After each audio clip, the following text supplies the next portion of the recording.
You're listening to the Night Demon Network. Go to nightdemon.net/subscriber to unlock more exclusive content.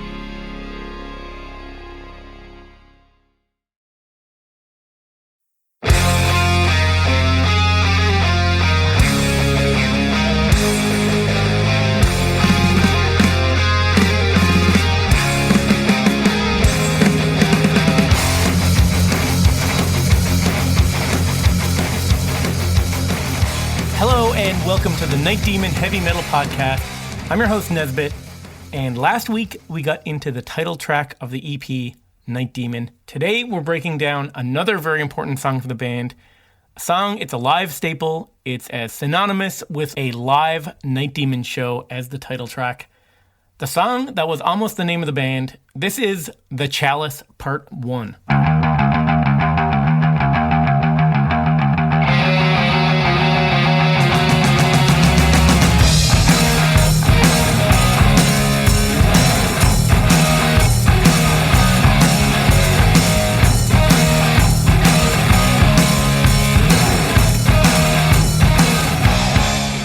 Man, I gotta say, I'm loving breaking down these songs from the original Night Demon EP. So this is track 2, The Chalice. Such a great track to follow up the track Night Demon, which was like a full-on new wave of British heavy metal inspired masterpiece. But instead of hitting you with another high-tempo track, they sit back a bit, and you get a really cool song with a great feel and a bit of a swing to it. Here's Jarvis Leatherby. The Chalice is definitely a slower number compared to everything else on the EP. You know, with a debut from a band like this, it's got to be fast, hard, and heavy. But it's also good to have some diversity and something that separates the 4 songs from each other. With the Chalice, I mean, you know, with the debut EP, it's definitely too soon to do kind of a ballad. And, you know, that didn't actually happen until Darkness Remains, our second full-length record, with that title track. I think Save Me Now kind of towed the line on the Curse of the Damned album, but that's a hard rocking song. It's much more of an AOR kind of feel than a ballad. So, I mean, we weren't about to do that. And, you know, again, at the time with Night Demon, we weren't serious enough to even want to go there. We had one frame of mind, and that was a kind of new wave of British heavy metal, traditional heavy metal style. So with the Chalice, you know, when I was writing the riffs for that, I was just trying to come up with, you know, just a kind of a different feel. And especially when, you know, I already had in mind the theme of the song, the title of the song. You know, after all, we were going to name the band The Chalice. So, you know, with something with that title doesn't really lend itself to like a speed metal kind of vibe. And now listening back to it, when you're talking about the verse riff, that chuggy E,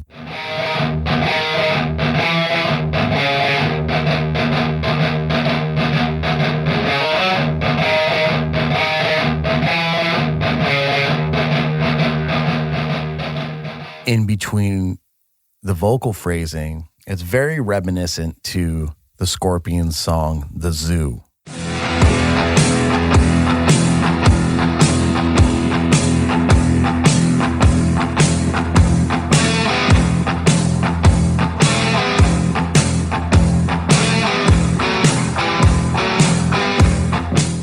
Most people know what a big Scorpions fan I am, and you know, just with any kind of music that you grow up on and listen to all the time, there's some stuff that subliminally sinks in. And I think that's a great thing, because when artists can take their influences and make it their own, where it comes in as a natural thing, you know, Scorpions, Iron Maiden, Metallica, Black Sabbath, that's just our DNA.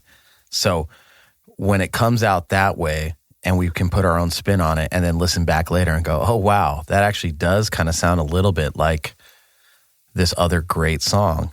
So a similar feel to the Scorpions, but it's really a very different song if you look at what's actually being played. Here's Armand. I guess the guitar part in this song, I mean, it's not so much a riff as it is just some syncopated kind of, or, palm muted with some minor chords. It's very, very Scorpions. The Zoo, I think, is a big influence for this one, which, isn't a bad thing. Nothing wrong with that. That's some good shit right there. I know that I play it a little more heavier on the minor sounding side. I remember when we first started rehearsing, when I first joined the band, and when I threw that full minor chord in there, I remember Jarvis really kind of like looking up at me and smiling, because I don't think Brent would always hit that. It's a little more complicated than just a regular power chord, but it really gives it a different sound and a really cool sound.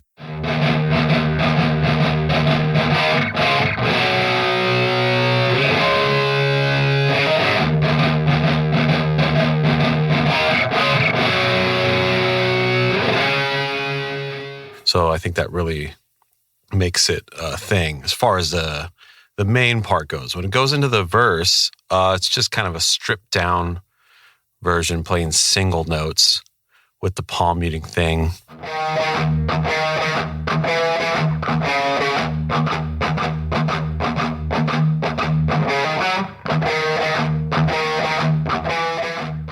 It's a simple but cool riff, and to me, the groove in the song, it really makes it stand out, and I think it gives us a sort of ominous, sort of like this evil feeling. Here's Dusty. Yeah, I mean, the swing in this song is pretty unique. The triplet build-up in the intro is cool, and then, we just break it into the swing. It's classic. It's got that classic feel.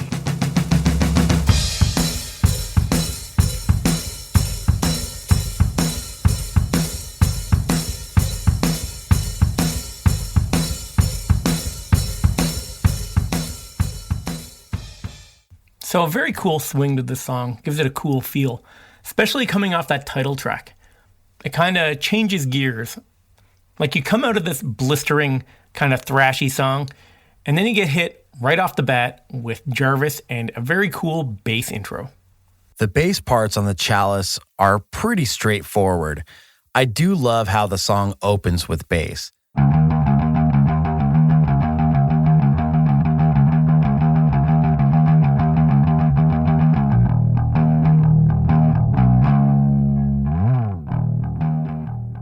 That's another thing I really thought. Like when we were writing the EP, I'm like, okay, the song Night Demon starts with drums. That's pretty cool. It's a drum intro. It's not just a count in or, the band just going in together. We have that with Ancient Evil. Ritual starts with a guitar riff. Chalice starts with a bass riff. So we've got a great variety there with the 4 songs. And I think that was the goal with the Chalice, to kind of like, hey, I was really happy with my bass tone. And just playing bass again in a band like this, I really wanted just at least one part where you just heard my bass. So maybe selfishly, I put that in there. Yeah, I love the way this song builds. It starts off with bass, adds the guitar, and it adds the drums until you have the full song. It's a cool way to start a song and to like build a song. So you start out with the bass intro, and then the guitar riff, and then those triplets on the drums.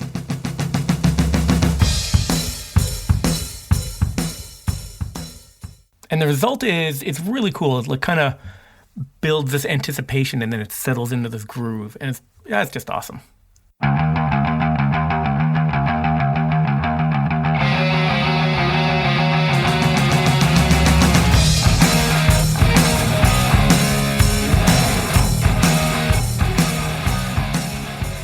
It's really cool. It starts with the bass riff, then the guitar harmony to it, and then the drums, and it builds. It's a 1, 2, 3, 3-piece, power trio punch. Everything else is pretty much straightforward in the song. Based on the type of song it was, I don't think it really needed any flashy bass parts at all. I think it would have taken away from it. And a good song is a good song, so it really didn't need it. Something else to note about this song is Brent Woodward's guitar solo. It's a simple solo, and it's to the point, but it fits the song perfectly.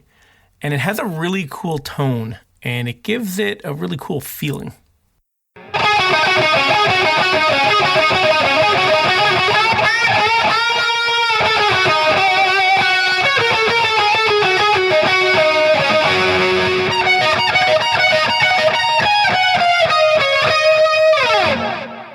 The guitar solo on the Chalice is very basic, very elementary, but I mean, whatever. It's still one of my favorite guitar solos that we've done, especially from the EP.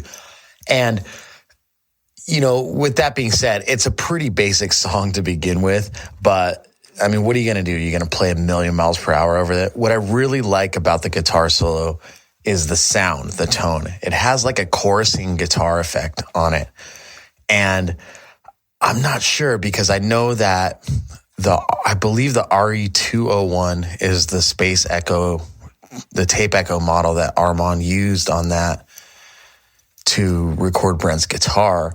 And I believe the 301 has the chorus. I'm getting all techie here, but I think they may have used a micro chorus pedal. I think Brent had a micro chorus, which is just a one knob MXR chorus that has just a speed knob on it. And it sounds like it was probably turned to the middle or slightly lower, below 12 o'clock, to not give it a super kind of warbly sound. But just that kind of tone, I mean, just the chorusing guitar effect on that is it's just fucking classic. I love it. It just adds a slight detune to everything and just really lays over nicely. I remember that solo being pretty worked out beforehand. I think that's probably, quote me or don't quote me if I'm wrong on this, but I feel like that's Brent's kind of like, you know, shining moment on that EP as far as solos go, because that's a really cool solo. And I pretty much keep it pretty close to how it's played on the recording when I play it live, just because it's just all there, you know?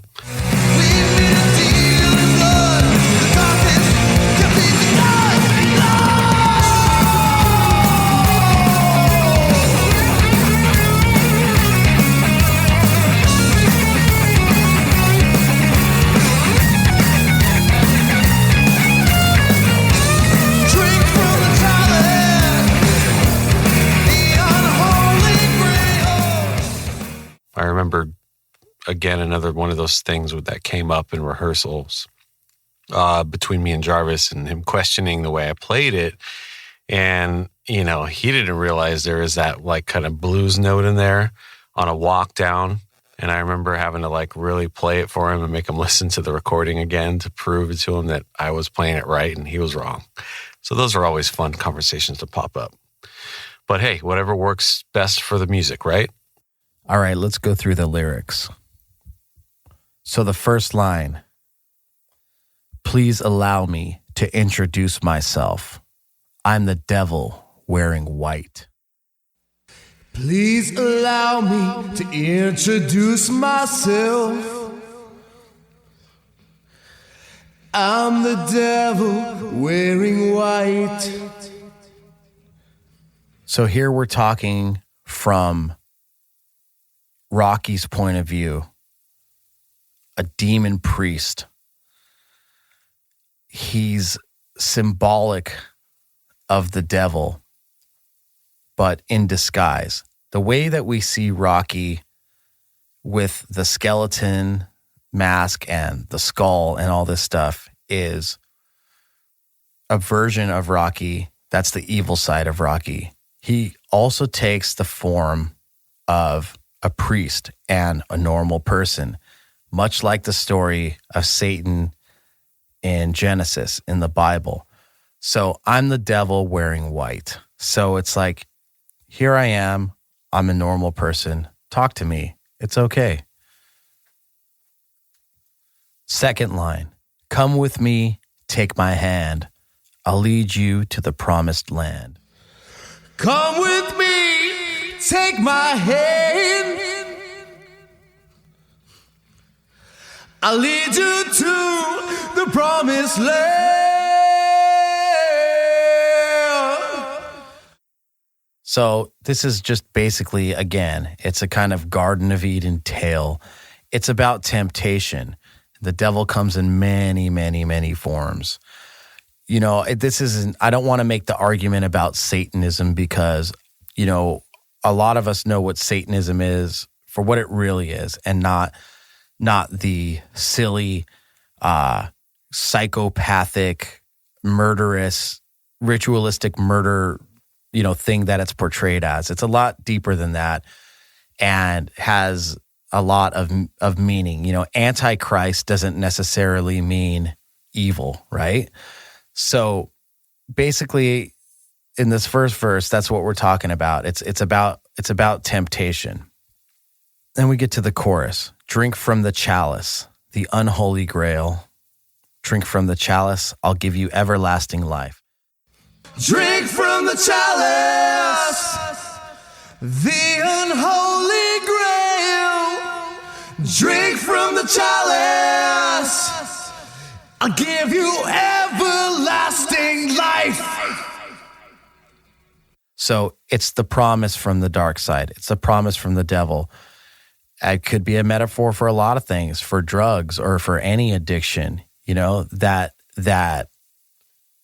feeling that you get, that feeling of everlasting life, the promise, especially when you're young, you know, the invincibility promise, or just really having no patience for the long term, no delayed gratification. That's what temptation does.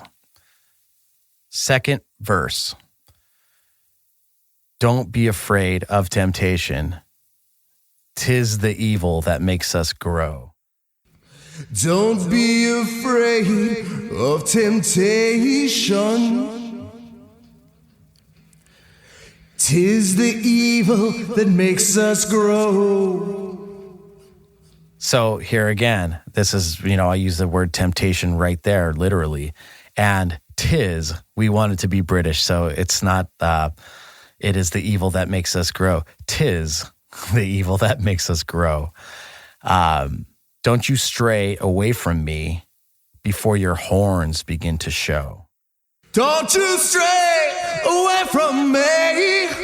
Oh yeah. Before your horns begin to show. So basically, it's the devil saying, look, like, don't get too carried away with these things that I'm giving you before showing your allegiance and loyalty to the dark side, because, you know, there's an old saying, be careful what you wish for, because you just might get it. And for somebody like me who firmly believes in the power of intent and the power of the mind, most of us actually do get what we wish for in life if we wish for it hard enough. Take a look at it one day. Just look at your life and think about that. Even go back to things when you were a child that you wanted. You'll find them pop up in your life quite often. So there's another chorus here. Drink from the chalice, the unholy grail. Drink from the chalice, I'll give you everlasting life. And then we go to the bridge section right before the solo. Now that you know who I am, don't try to run and hide. We've made a deal in blood. The darkness can't be denied. Now that you know who I am, don't try to run and hide. We made a deal in blood. The darkness can't be denied.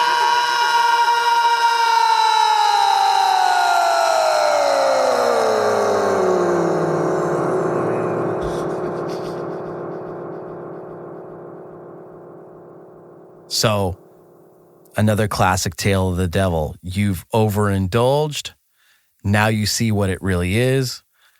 You see what the dark side is, and it's too late. You've made your bed, you've got to sleep in it.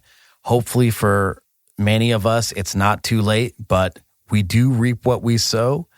And during those periods of time, you know, when the smackdown comes, be prepared to take that. That last line of the bridge section right before the solo, the darkness can't be denied. I just did a big, long, sustaining note on that and naturally brought my pitch down. And as I was doing that and pushing that out, Armand was writing the decay on the tape echo and made a really cool effect. So as I was going down, once you start turning down the time on the tape echo, it makes a natural kind of dive bomby kind of sound. So those two things combined, it was just, fucking studio magic right there. The darkness can't be denied.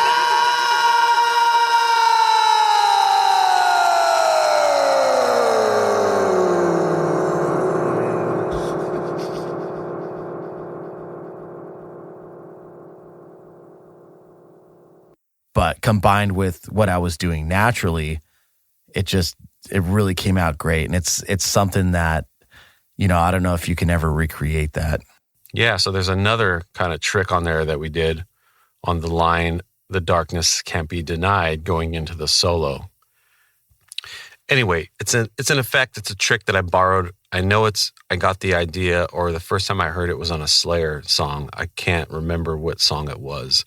But basically the way you create it is that it only works, the effect really works when you have a long drawn out note. So the darkness that can't be denied, what you do is as the vocal fades out, in volume, you turn up the send to the reverb so that as the dry signal fades out, the wet signal gets louder.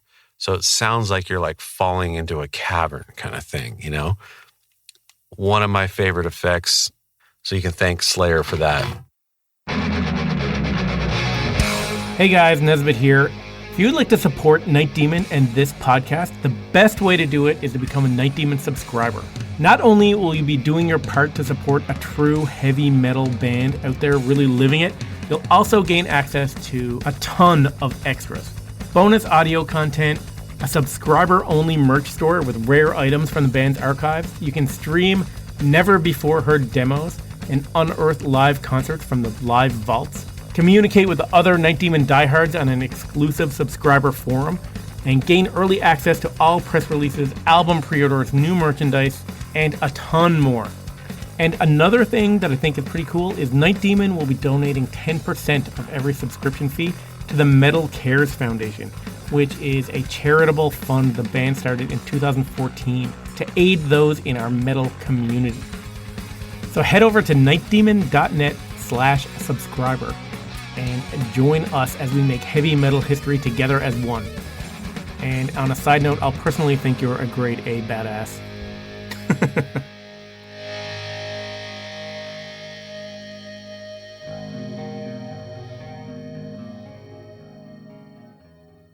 So speaking of production effects, like that little pre-guitar solo vocal effect, this is another example of how Armand was such a vital part of the band's sound.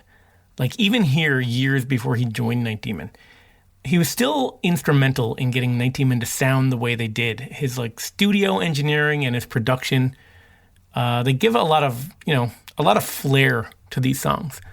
Another example, the ending of this song. From the chalice, I'll give you everlasting life.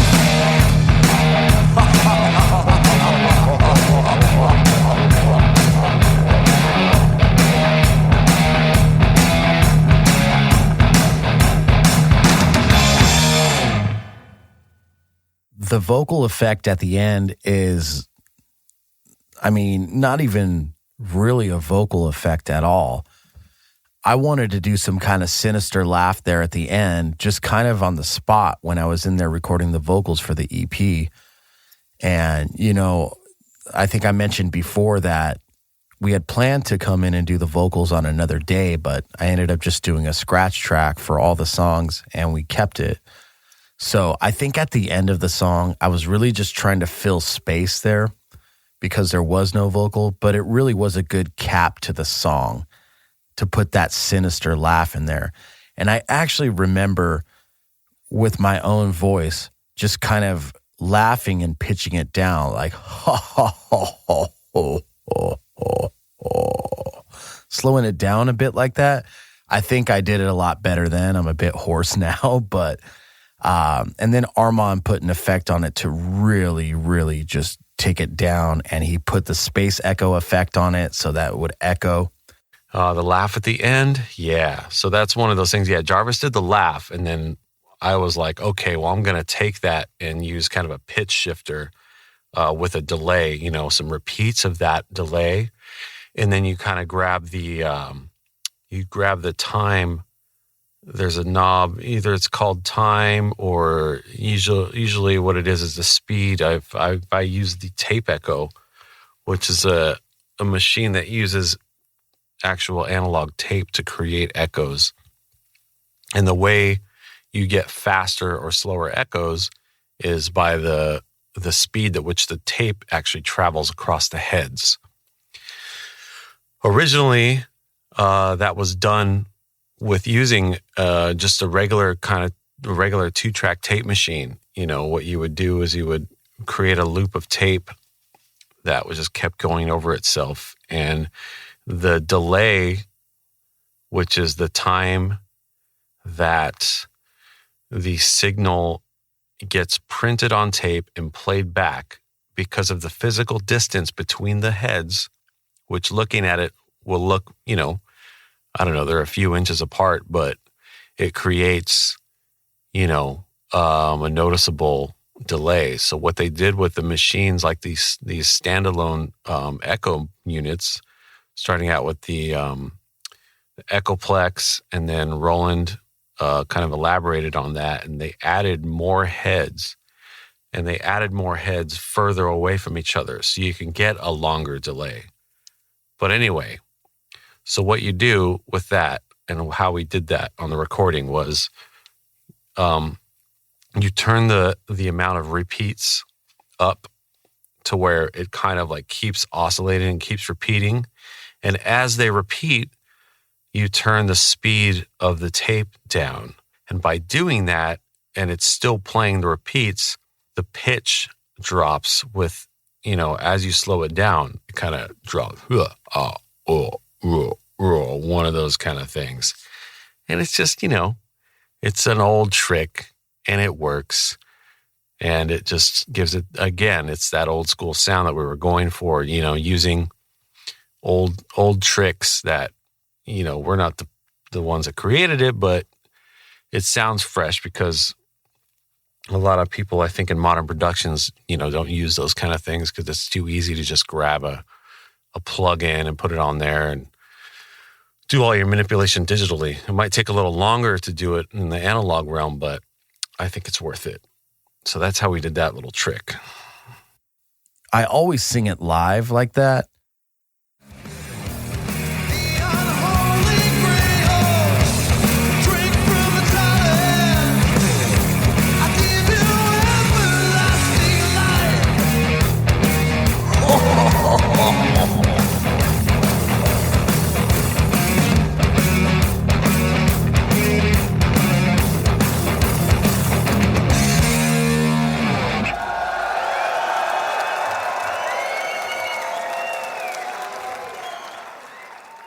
But we've always had this idea that maybe we can have Dustin actually trigger a sample where it would be the actual recording of my voice from the original EP. So live, that can come in at the right spot. I think we're going to fucking do that. So lots of cool studio production going on in this one. And it's all these little things that add up to make a song really memorable. Like another thing that really drives home, like the hooks in this song, are the harmonies. Now, the harmonies in this song were a vital part, even going back to the first demo.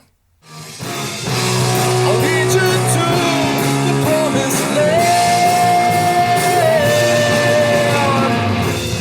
Straight from the chalice, the unholy grail. Straight from the chalice, I'll give you everything.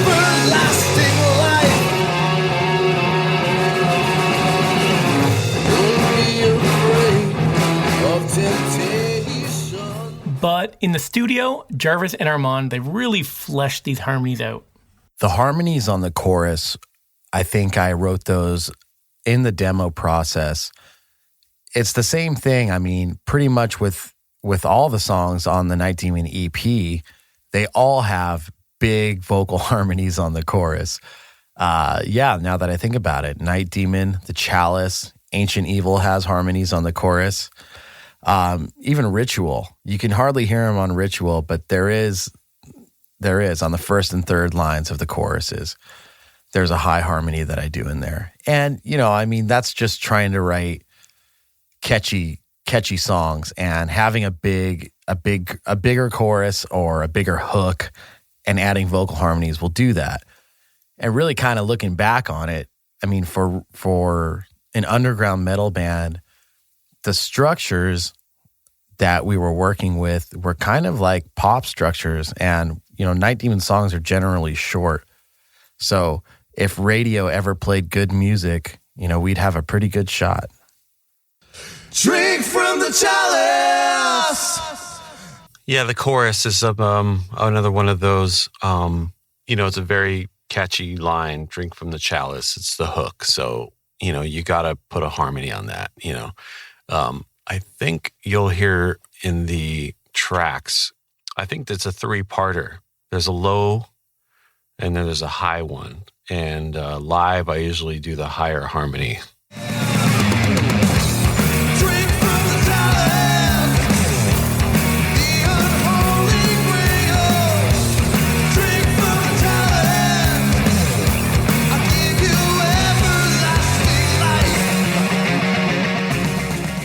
The tempos are sped up live because of the energy that's in the room. And, we never use a click track or a metronome. And, well, I'm not going to say never. There are some times that we did, and we can actually get into that right now because it applies to this song. The Chalice 15. Okay. So I think we've exhausted this story, but just to say it again, Night Demon had no aspirations to make a full-length record ever. It was about making that 4-song EP, and that's pretty much where we left it, at that time at least. And when we did get signed, and we did start to take the band seriously, and we did decide to make our first studio album, Curse of the Damned, we had come to a crossroads decision and thought, well, should we do what most bands do, which is have a debut EP? If things go well, you get to make a full-length record. And what you do is you take 75 to 100% of the songs that were on the EP that were good because people liked them, go into the studio, re-record them for your first real album with more time and better studio quality per se. And kind of that's your lead foot out there in the public, even though the EP is a precursor. An EP is kind of like to wet people's whistle, I guess, a debut EP at least. A full-length record is always going to get a lot more attention. Although we got a lot of reviews on the EP, generally, a lot of bigger publications wouldn't review it or wouldn't feature it because it was only an EP because it had 4 songs. And especially at that time, only full-length albums really got that kind of attention. When Shadow Kingdom Records issued the 4-song EP on CD, they actually did a lot of promotion, and they did some magazine ads, and they put it in the Red distribution catalog, so all the stores knew that they can order it. And it did pretty well. It gave us a pretty good boost. And there was some mentions in major publications because of that. But for the most part, the big coming out for Night Demon out of the underground was the release of our first studio album in 2015, Curse of the Damned. So we Brent and I personally loved the EP so much. We loved the rawness of it. We loved the purity of it. We loved that we just went in and did it. The spirit that is on that recording can never, ever be recreated, not even with the same personnel. We wanted to leave that. We also kind of had this thing where, I mean, I'm not going to say that we're total music snobs, but we would always dig deep into the rarities and the archives and the back catalogs of the bands that we loved. And many times we would find that those debut EPs, those debut demo tapes, those debut one-off singles, those garage recordings, those innocent moments of the beginnings of these bands and the inception of their first songs always sounded much better to us in those infancy stages. So at this point, and we had enough songs for another full-length record, and we didn't want to tarnish what we had done on the EP. Now, looking back, I mean, who knows? Who knows? If we would have put Chalice as the Chalice on there as a regular track or as a single, I don't know. I don't know what would have happened. If we would have put the song Night Demon on there or Ritual or Ancient Evil, I mean, we could have had a 15-song record. The truth of the matter is what we ended up doing was re-recording the Chalice only. We kind of felt like this was the most accessible song, or it was such a staple of the band that, maybe if we re-recorded one song, it would be okay. And actually, it's a bonus track on the German pressing from SPV Steamhammer Records of the Curse of the Damned album. So it's not even officially part of the Curse of the Damned album, and it never came out in the States. The version that Century Media Records released in the States had a bonus track of the Riot cover Road Racing. So it really wasn't even part of the album. But we decided we wanted, they wanted some bonus tracks, and contractually we were obligated. And, in Night Demon, we always decided that we're never going to write a throwaway song.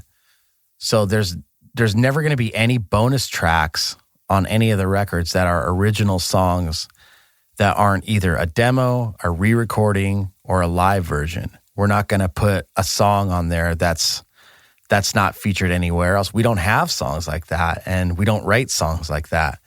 So when we did our original record contracts with both of those labels, they had both agreed to that, but they still wanted bonus tracks. So that was another one of the reasons, I should say, why we re-recorded the Chalice. Yeah, again, me being just part of the producer, being the producer role at that time, the guys decided they wanted to re-record the Chalice with Dusty now on drums. It's definitely slower and heavier than the original version on the EP. It's pretty cool. We gave it the full treatment like we did with the rest of those songs, double guitars, vocal treatment, big harmonies, effects, big drums, all that good stuff. So the title Chalice 15 is obviously to indicate that version is from 2015. Although, it was recorded in 2014, but it was released in January of 2015 as that bonus track on the German version of Curse of the Damned. So, talking about that recording and talking about Night Demon not using a metronome or a click track in the studio, well, we actually did. And we'll get into this later, I'm sure. Who knows, maybe next year when we cover Curse of the Damned, but it's also known that Curse of the Damned album was recorded twice. The first time it was recorded, we did the whole thing to a metronome, and it just didn't feel right. We tried to be really professional about it and be a pro band, but it just took away all the energy and all the magic that Night Demon is.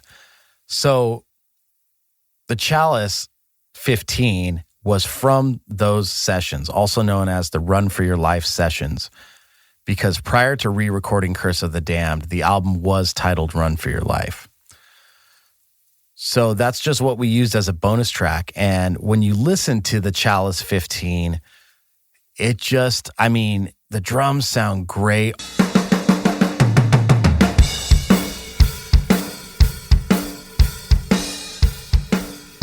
Armand dialed in. It's one of the best drum sounds that I think he's ever gotten. And that's what I love about those sessions. But what I don't love about those sessions is that we played to a metronome and it just lacks all the energy and all the feel. The power is there, but it just kind of trods along and the tempo is much slower.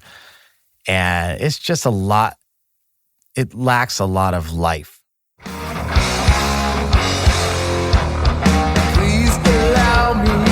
Introduce myself. I'm the devil wearing white. Come with me, take my hand. I'll lead you to the promised land.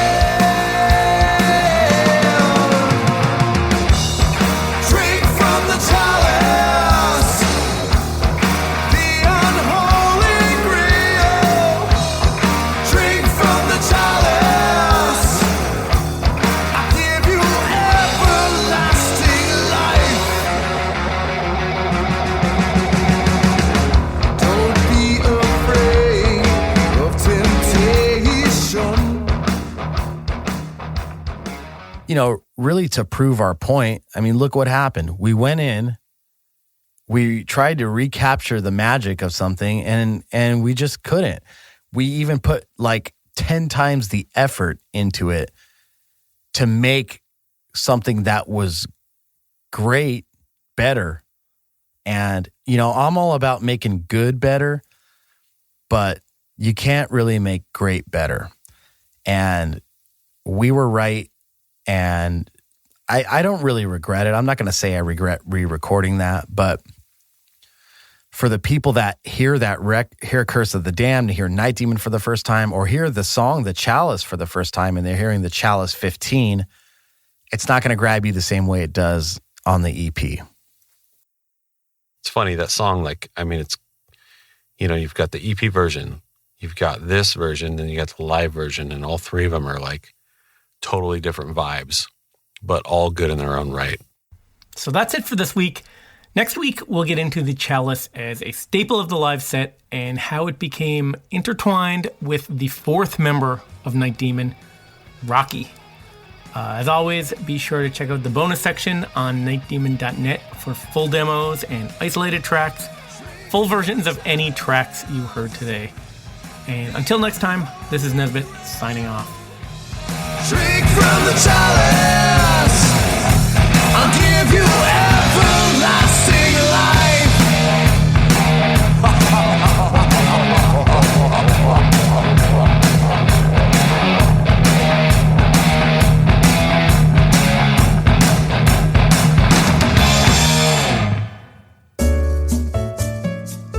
Thanks for listening to the Night Demon Heavy Metal Podcast. Head over to nightdemon.net, click on the subscriber tab, and sign up to access exclusive weekly bonus content. If you would like to donate to support the Night Demon Heavy Metal Podcast, you can do so through PayPal at paypal.me/nightdemonmetal. Additionally, if you have not already done so, please subscribe, like, rate, and review the show on iTunes or wherever you listen to podcasts.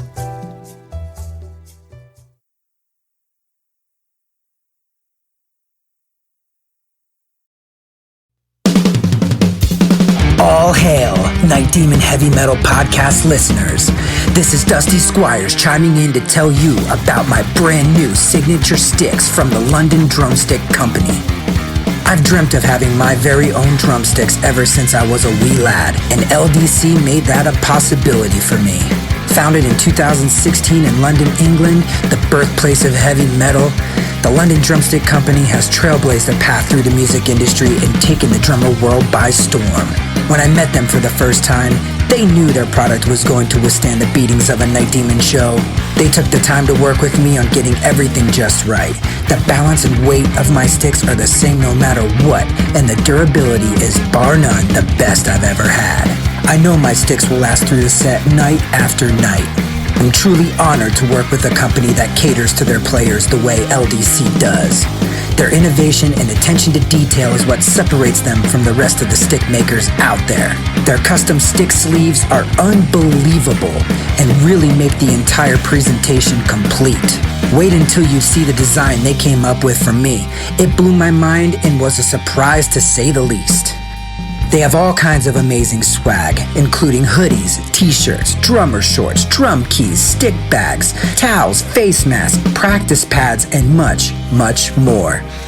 Even if you're not a drummer, you can be a part of Demon history and order my brand new signature sticks direct from their website. How cool is that?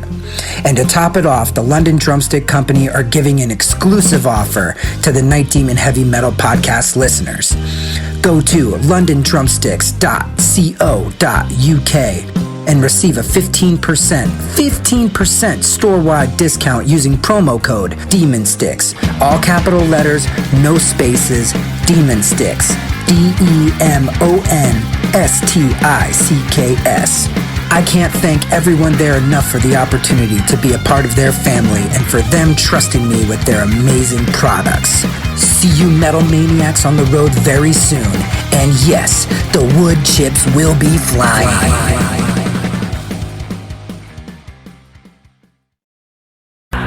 Greetings, boils and ghouls. This is your comrade, the Crypt Keeper here, reporting dead from the sanctuary of the strange. Tonight's macabre myth is a fright-filled feature, one overflowing with monsters, madness, and magic.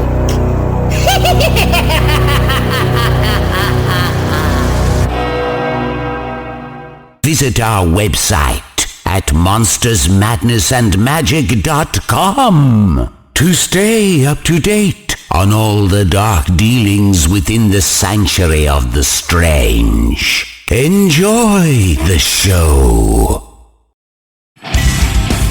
Hey Metalheads, I'm Mark and I host the Metal Forge. Let me tell you about the show. The Metal Forge features the best underground metal from all over the world. We spend every week with a different artist with interviews, in-depth conversations, and most of all, the music. We also feature audience interactivity where you can submit your questions to the upcoming guests. New episodes are out every Friday at noon Eastern Time at metalforgeradio.com or wherever you listen to your podcasts.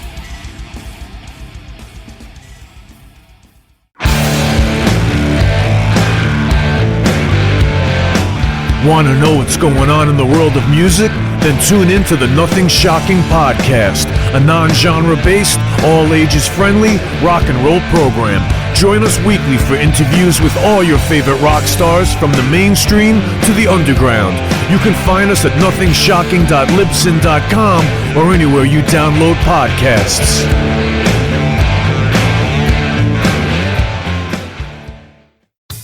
Okay, metalheads, you've been complaining that there has not been a channel that plays all of the heavy metal videos from past, present, and future for years and years at this point. Well, that time is over. Heavy Metal Television is back. HeavyMetalTelevision.net is the website. Go there. You can see videos playing 24/7, 365, all the time, all the best from the old school, the new school, and everything in between. Check it out, HeavyMetalTelevision.net. It is where the metal is.